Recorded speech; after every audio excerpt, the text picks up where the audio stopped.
Hello అండి. Welcome to A to Z Shruti. Sankranti అనగానే మన ఇంట్లో సందడి మొదలవుతుంది. 3 రోజుల పండగ కాబట్టి కొత్త పంటలు ఇంటికి వస్తాయి. ఊర్లలో కానివ్వండి, పట్టణాల్లో కానివ్వండి, ఎక్కడైనా సందడిగా సంక్రాంతిని జరుపుకుంటూ ఉంటారు. చిన్నవాళ్ళ నుంచి పెద్దవాళ్ళ వరకు బాగా ఎంజాయ్ చేసే పండగ అంటే సంక్రాంతి. నాతో నా ఫ్రెండ్స్ ఉన్నారు. చిన్నప్పటి నుంచి సంక్రాంతిని ఎలా సెలబ్రేట్ చేసుకుంటున్నారు, ఇప్పుడు ఎలా చేసుకోబోతున్నారో కనుక్కుందాం. హాయ్ అండి, హ్యాపీ సంక్రాంతి అందరికీ. సంక్రాంతి అనగానే ఫస్ట్ ఏం గుర్తుకొస్తుంది మీకు రాజేశ్వరి గారు?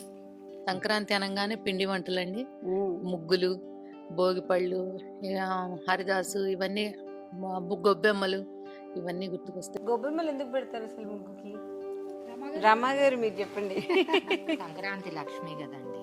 ఓకే, సంక్రాంతి లక్ష్మి కాబట్టి కొత్త ఆవు పేడ తీసుకొచ్చి అందులో రేగి పండు పోసి ఆహ్వానిస్తున్నట్టు లక్ష్మీదేవిని మనందరం. ఓకే, నెక్స్ట్ మరి మీకే. మీరు చిన్నప్పుడు సెలబ్రేట్ చేసుకున్న లైక్ ఈ కాంపిటీషన్స్ అన్నాను కదా, ఎలా ఉండేది మీ ఫ్రెండ్స్? చాలా బాగుండేదండి, చాలా బాగుండేది. ఇంట్లో అమ్మ వాళ్ళ ఇంట్లో కూడా పెద్ద ఫ్యామిలీ కదా, అన్నయ్య నా పెళ్ళప్పటికి అన్నయ్య పిల్లలు అందరూ ఉన్నారు.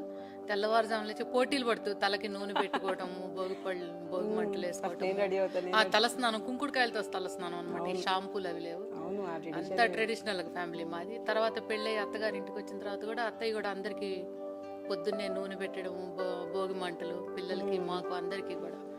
తర్వాత ఇప్పుడు మా అల్లుళ్ళు, కూతురు, మనవరాళ్ళు సేమ్ అదే పద్ధతి పండగ కదా, ఇక అలాగే అదే సాగుతూ ఉంది అనమాట. ట్రెడిషనల్ గానే పద్ధతులు ఏవి మర్చిపోయే. ఏ పిండి వంట ఎక్కువ చేసుకునే వాళ్ళు? మా ఇంట్లో ఎక్కువ అరిసెలు అండి. సంక్రాంతి అంటే అరిసెలు, జంతికలు, కజ్జికాయలు, ఇవి ఎక్కువ చేస్తాం. నిర్మల గారు, మీది విజయవాడ అన్నారు. విజయవాడ పిల్ల, చెప్పండి ఇంకా మీరు మీ సంక్రాంతి ఎలా చేసుకునే వాళ్ళు? మాది విజయవాడ అంటే నూజివీడు అనమాట. పుట్టి పెరిగిందంతా.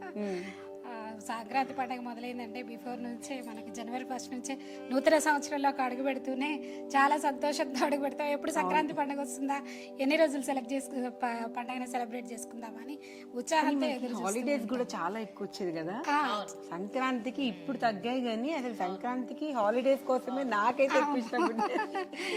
ఆ హాలిడేస్ లో కూడా ఇట్లా మనం ఆడుతూ పాడుతూనే ఈ కార్యక్రమాలన్నింటినీ నేర్చుకున్నాం. పెద్దవాళ్ళతో పాటు ఇన్వాల్వ్ అవుతూ వాళ్ళు గొబ్బెమ్మలు పెడుతూ ఉంటుంటే పొద్దున్నే లేచి పేడ సేకరించి గొబ్బెమ్మలు పెట్టడం వెనకాల చాలా అర్థం ఉంది.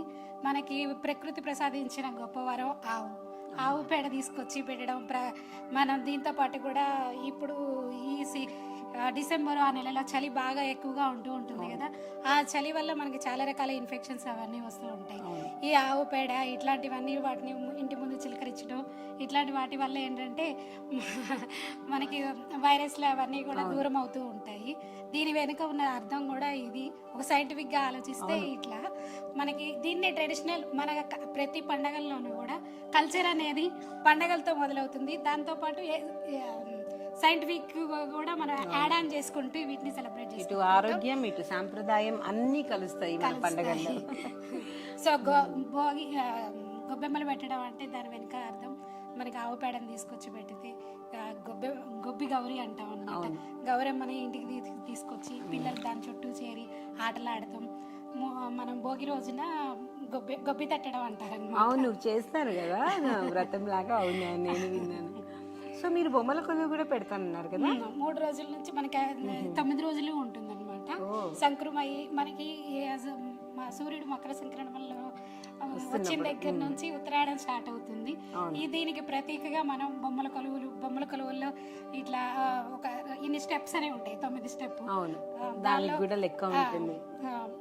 పురాణాలు, ఇతిహాసాలు, సాంఘిక ధర్మాలు ఇవన్నిటిని కూడా చేర్చుకుంటూ బొమ్మల కొలువులు యాడ్ చేస్తూ ఫ్యూచర్ జనరేషన్స్ కి అందించడం ఈ బొమ్మల కొలువు వెనుక ఉన్న.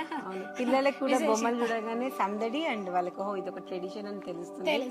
వాళ్ళకి ఎలా సేవ్ చేసుకోవాలి, బొమ్మల్ని విరగొట్టడం కాదు, వాటిని దాచుకొని ఇలా బొమ్మల్ని మంచిగా మనము పండగప్పుడు దాచుకునే వాళ్ళు కూడా బొమ్మల కొలువు పెట్టుకుంటామని చెప్పి వీడి వెనకాల మనకి హిస్టరీ అని దాంట్లో వాళ్ళ పిల్లలకి నేర్పించచ్చు. అవును, యంగ్ జనరేషన్ కూడా ఉన్నారు. నీకు సంక్రాంతి ఎలా సెలబ్రేట్ చేస్తావు? కైట్స్ ఎగరేస్తావా?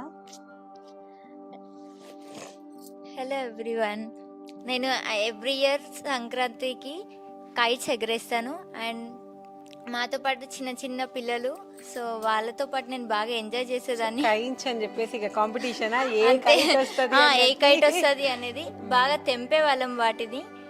సో ఇంకా పిల్లలతో బాగా ఎంజాయ్ చేసేవాళ్ళం. Thank you.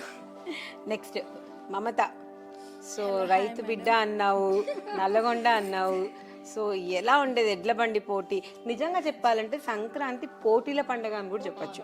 ముగ్గులకి పోటీ పడతాము, అండ్ కోడి పందాలు అవుతూ ఉంటాయి, ఎడ్ల బండి పోటీలు అవుతూ ఉంటాయి, కైట్స్ పోటీలు అవుతూ ఉంటాయి. సో కాంపిటీషన్స్ అందరి బట్టలు కూడా పోటీ. ఎవరు సో చెప్పు మమత. గొబ్బెమ్మ పేరెంటాలు, అవును, బొమ్మల కొలువులు బొమ్మల కొలువులో కూడా కాంపిటీషనే. అసలు ఎక్కడి నుంచో తీసుకొచ్చేసి మనం దాచుకొని కొత్త కొత్త ఎవ్రీ ఇయర్ కొత్త కొత్త బొమ్మను పెట్టడం ఆనవాయితీ, పెంచుతూ ఉంటాం స్టెప్స్ కూడా. ఇప్పుడు మా ఫ్రెండ్స్ సర్కిల్ అంటే కాలేజీకి వెళ్తాం కాబట్టి డైలీ పంజాబ్ డ్రెస్లు, లెగ్గిన్స్, టాప్స్ వేస్తూ ఉంటాము. ఇంకా పండుగ వచ్చిందంటే లంగోని ఎలా వెరైటీగా వేయాలి, బ్లౌజ్ డిజైన్ ఎలా ఎంచుకోవాలి, మన ఫ్రెండ్ కన్నా మనమే ఎక్కువ ఉండాలని అలా డ్రెస్లో పోటీ పడి ఎడ్ల పందాలకి వెళ్ళి ఎడ్ల బండిలో నించొని ఎంజాయ్ బాగా చేస్తాము.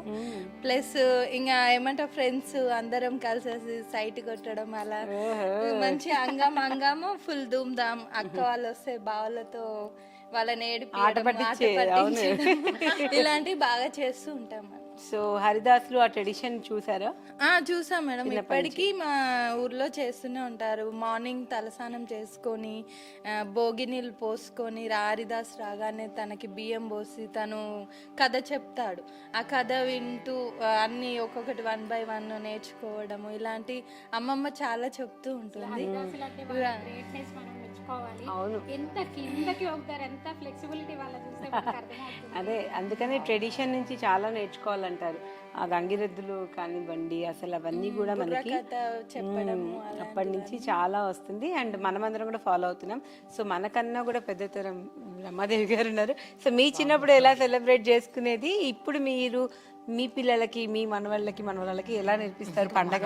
రాలేదులే కానీ సరే, మీ ఎక్స్పీరియన్స్ చెప్పండి. పండగ అంటే ఎలా చేసుకుంటారు, ఇప్పుడు ఎట్లా చేసుకోబోతున్నారు? పండగ అంటే అందరు కలిసి చేసుకోవటమే పండగ.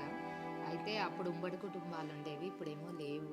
కాకపోతే ఇప్పుడు ఫ్రెండ్స్ తోటి ఈ సంవత్సరం చాలా ఫ్యామిలీ తోటి చాలా ఆనందంగా జరుపుకున్నాం. ముందే జరుపుకున్నాం.